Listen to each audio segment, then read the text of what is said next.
They tormented him for 4 years, called him slow, useless, made him clean up messes they made on purpose. Then he died, and they were summoned to a law firm. Thomas Whitmore has left an estate of $100 million, the lawyer said. The students smirked. The old janitor was rich. Hilarious. It goes to the one person who showed him a single act of kindness. The bullies went silent, because the quiet girl they tortured for being poor, she was the only one who'd been kind. And she was about to inherit everything. This is the last will of the janitor. When karma comes with a check.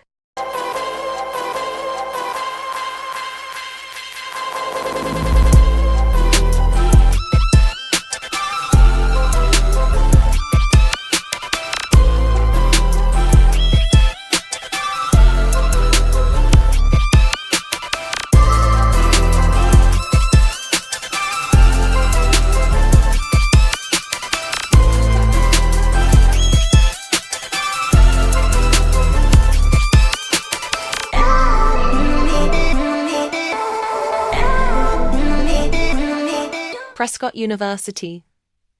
Elite. Expensive. Cruel. Maya Chen was there on full scholarship. First-generation college student. Worked 3 campus jobs to afford books. The rich kids made sure she knew she didn't belong. Nice shirt, Maya. Is that from the Salvation Army clearance rack? Why are you even here? This school is for people with actual futures. Victoria Ashford, Lake Morrison, Madison Pierce, the worst of them. And they had another target. Thomas, the old janitor. Can you move any slower, old man? Why does the school hire people who can barely walk? Blake would throw trash on floors Thomas just cleaned. Madison filmed him struggling for TikTok mockery. Maya and Thomas never really talked, just existed in the same invisible space. The space reserved for people the elite decided didn't matter. Thomas worked slow, not because he was incapable, because he was 72 years old and his hands shook. He never complained, never fought back, just endured. Maya understood that. She was doing the same thing. Maya started leaving sandwiches, her extra meal from the cafeteria, wrapped with a note. In case you didn't eat yet. She'd say thank you when Thomas emptied her trash. Hold doors for him. Offer to carry his heavy supply bucket. Small things. Basic human decency. But in a place where everyone treated him like furniture. It was everything. One rainy evening, they stood together under the dorm entrance, waiting for the storm to pass. Thomas looked at her. Really looked. You're kind, he said quietly. First words he'd ever spoken to her. Maya smiled sadly. You work hard. You deserve kindness. So do you, Thomas said, seeing her worn shoes, her exhausted eyes. They didn't say anything else. Didn't need to. 2 invisible people, seeing each other. 2 weeks before finals, the bullies orchestrated their masterpiece. They destroyed an entire study lounge. Food ground into carpet. Furniture overturned. Deliberate chaos. Then called Thomas to clean it.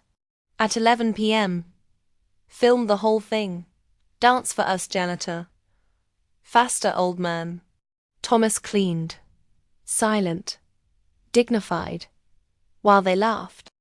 Maya walked past. Saw it. Tears streaming. She was too scared to intervene. Too worried they'd destroy her too.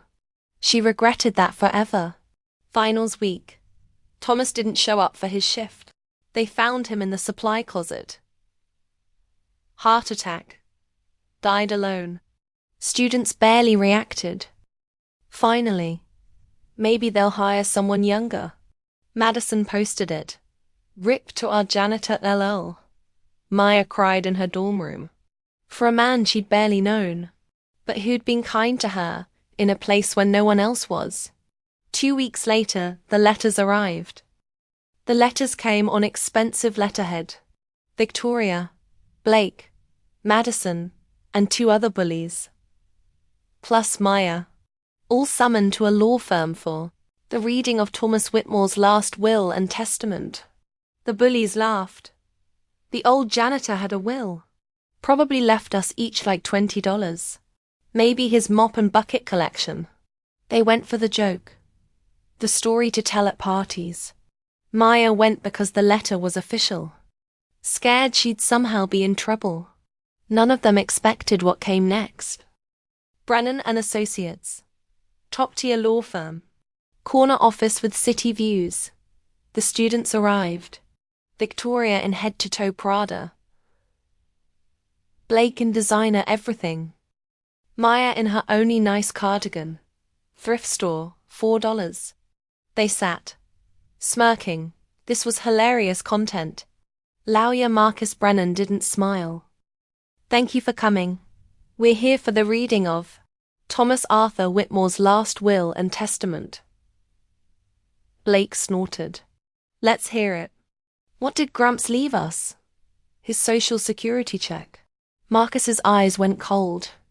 Thomas Whitmore, he said slowly, was the founder and former CEO of Connect Core Technologies. The room went silent. Marcus clicked a remote. A screen descended. Photos. Articles. Headlines. Connect Core, $8 billion social media platform. Founder Thomas Whitmore steps down after board dispute. The janitor, in a suit, shaking hands with presidents. On magazine covers. 15 years ago, Marcus continued, Thomas retired from public life after complicated circumstances. He chose to live anonymously. Simply, as a custodian, Victoria's face went white. You're joking. I assure you I am not. Marcus placed a folder on the table. Thomas's liquid estate is valued at $100 million. The bully's eyes lit up. Greed. Pure greed. In his will, Thomas specified that this fortune goes to one person, and one person only. Everyone leaned in. The person who can prove with evidence that.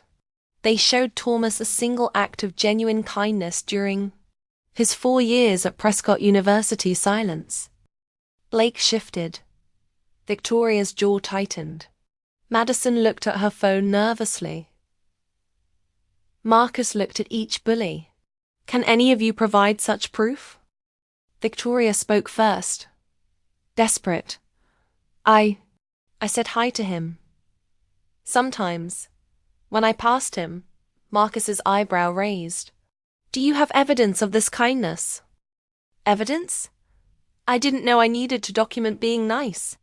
Blake tried. Look, we were just kids. College students. We didn't mean. You filmed him, Marcus interrupted. Mocked him. Posted it online. Thomas saved every video. Every cruel TikTok.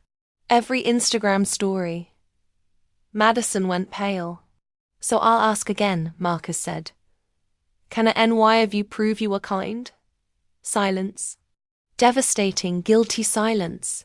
Marcus turned to Maya. She'd been silent. Terrified. Sure she was there by mistake. Miss Chun, he said gently. Maya. She looked up. Eyes wide. For 4 years, you left sandwiches on Thomas's cleaning cart. You said thank you. You held doors. You helped carry heavy supplies. When his hands shook, you treated him like a human being. Maya's eyes filled with tears. I didn't think anyone noticed. Thomas noticed. He documented everything. Marcus opened a folder. Inside, security camera screenshots. Maya leaving sandwiches. Holding doors. Smiling at Thomas. And a notebook. Thomas's handwriting. Every kindness catalogued. Dated. Described. Marcus slid documents across the table. Thomas left his entire liquid estate, $100 million to you, Maya Chen.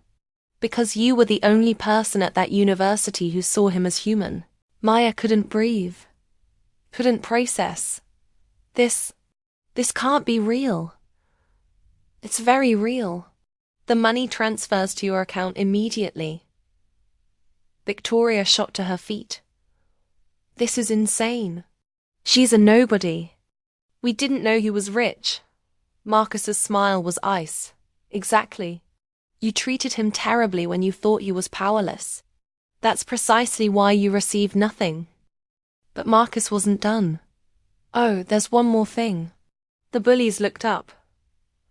Hopeful. Maybe they'd get something? For the past 3 years, Thomas established an anonymous scholarship fund. He paid significant portions of your tuition costs. Blake blinked. What? Marcus slid more papers. Breakdowns. Payments. Victoria Ashford. $80,000 per year. Blake Morrison. $80,000 per year. Madison Pierce. $75,000 per year. Their faces showed confusion. Thomas felt sorry for you. Rich parents who'd cut you off. For poor grades. He helped. Anonymously. Expected nothing in return. Victoria's voice shook. He paid for my school. And now that Thomas is deceased, Marcus continued, voice cold. Those payments stop immediately. Outstanding balances become due to the university in full. Within 30 days? He slid final papers. Bills. Victoria. $240,000 owed. Blake. $238,000 owed. Madison. $225,000 owed. Your parents already cut you off financially, Marcus noted. Thomas documented that too. So these bills are yours to handle. Failure to pay results in degree revocation and collections proceedings. Victoria collapsed into her chair. Blake's hands shook. Madison was hyperventilating. Maya sat in silence, $100 million richer. They sat in financial ruin. The janitor they tortured had been their secret benefactor, and his final act was taking it all away. 3 months later, Victoria was working retail. Parents refused to bail her out. Degree revoked. Debt and collections. Blake was packing cars. Expelled. Facing lawsuits from the university. Madison's influencer career crashed. The scandal went viral. Cancelled. Maya? She started the Thomas Whitmore Foundation. Scholarships for working-class students. Support for custodial staff. Grants for first-generation college students. Thomas saw me when no one else did, she told reporters. Now I want to see others the way he saw me. She returned to Prescott. Funded a full scholarship program, the Maya and Thomas Fund for students who don't fit. She endowed custodial staff salaries, doubled them, added benefits, and she commissioned a plaque in the dorm where Thomas worked. In memory of Thomas Whitmore, see the invisible, honor the overlooked. Maya graduated debt-free, with $99 million still in the bank. Because she'd left sandwiches on a cart. Because she'd said thank you. In her office, Maya kept a photo. Thomas in his janitor uniform, smiling. Next to it, his notebook, the one documenting her kindnesses. One entry underlined. Day 847. Maya left a sandwich with a note. You matter. I cried. After 15 years invisible, someone saw me. Not because of who I was, but because of who she is. That's character. Maya touched the photo. Thank you for seeing me too, she whispered. Thomas spent 15 years invisible. Watching. Testing. Seeing who had character when they thought no one important was watching. The cruel ones got debt and shame. The kind one got everything. Because kindness isn't transactional. You don't do it for reward. But sometimes, the universe rewards you anyway. They mocked the janitor for 4 years, filmed him, humiliated him. He was a billionaire in disguise. Testing them, they failed, spectacularly. The quiet girl who left sandwiches. She inherited $100 million. They inherited debt and shame. This is the last will of the janitor. Proof that how you treat people when they can't do anything for you shows exactly who you are. And sometimes, karma keeps receipts.